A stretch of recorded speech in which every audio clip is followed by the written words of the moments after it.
Hey, am I doing that box thing? I'm Laura Doman, helping you to tell your story well with a few tips from the entertainment world. Let's talk about your frame. Now, what the heck does that mean? In film terms, the frame is the amount of your surroundings that are going to be shown on camera, and specifically, how you will be shown within it.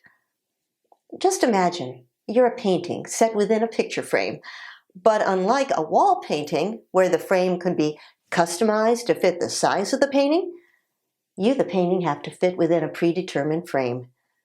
A little like the magical portraits at Hogwarts. You're an animated picture that can move within your frame. But you have to be aware of the constraints of your frame, or you just might disappear from view. In non-acting terms, that means you have to know how much room you have to move before you just totally disappear off camera, side to side or even up and down.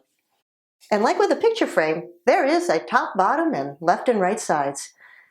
Unless you're taping yourself, you'll probably have a videographer or a director of photography setting up the shoot. Their job, aside from lighting, is to make sure that you're positioned nicely within the frame of the video. Typically, you're going to be centered right in the shot. Not too much space above the head, not too much space on either side. And, well, maybe you'll have some words appearing there. It all depends what you're doing. The same thing goes for the full body shot. If it's going to be set far or if it's just going to be from shoulders on up. But your job is to know what your frame is. And maybe you'll be told, maybe you won't. But it is your job to ask, especially if you're planning on moving. That's what actors do. That way they know if they have to accommodate a tighter or closer frame. As a general rule, you're not going to want to wander all over the place when you're on camera. You're going to be given a mark to stand, and maybe you'll be given more than one so you can move slightly. But again, try not to overdo it. Keep your movements small, because the camera's a bit like a magnifying glass.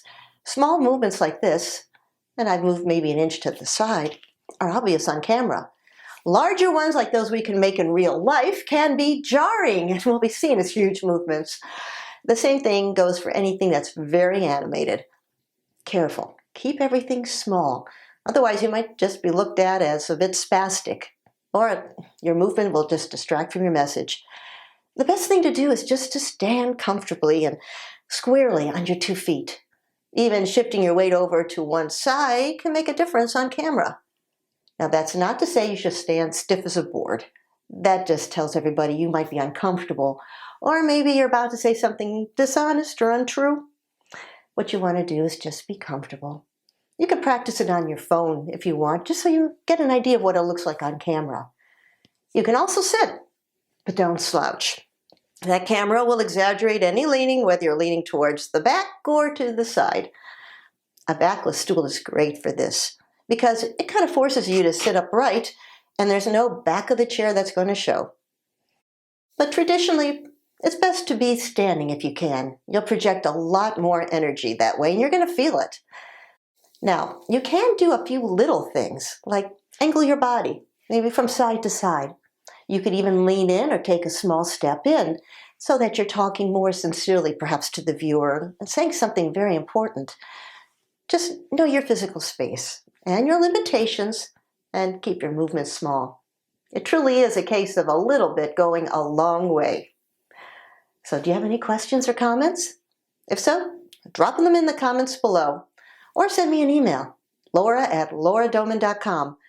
I'll respond directly or in a future video. See you soon with another tip on camera.